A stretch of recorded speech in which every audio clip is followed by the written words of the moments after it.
A Rosângela, de Curitiba, pergunta qual a sua opinião sobre adoçantes. A minha opinião sobre adoçantes, em geral, não é boa.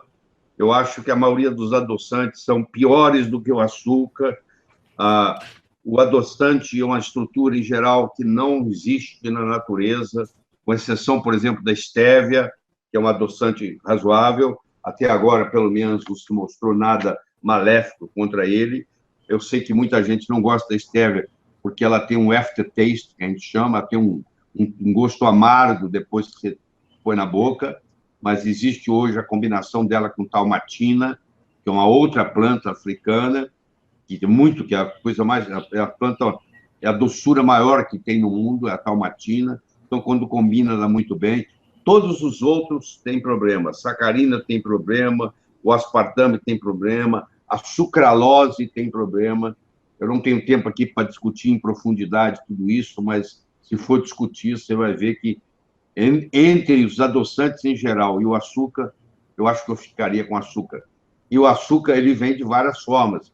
Ele pode ser um açúcar, por exemplo, demerara, ele pode ser um açúcar cristal, ele pode ser um açúcar refinado, entendeu? Ele tem várias formas de ele se apresentar.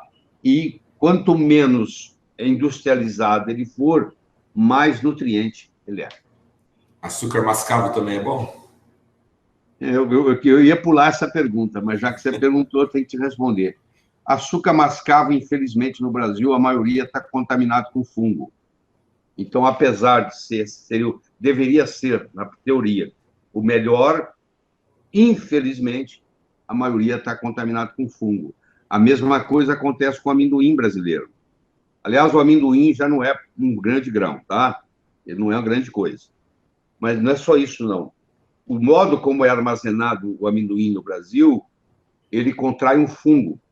E esse fungo gera uma toxina chamada aflatoxina. E essa aflatoxina, entre outras coisas, ela causa câncer hepático. Então, eu não recomendo você fazer uso de amendoim. Como, agora, o açúcar mascavo, se você sabe a origem, se você vai lá e compra da pessoa, e etc., e ele não ficou armazenado muito tempo, aí não ficou úmido, não pegou fungo, tudo bem, ele é um grande nutriente, é o melhor dos açúcares. Mas, infelizmente, a maioria das amostras detectadas no Brasil tem aflatoxina. É o mesmo problema do amendoim. Tá bom?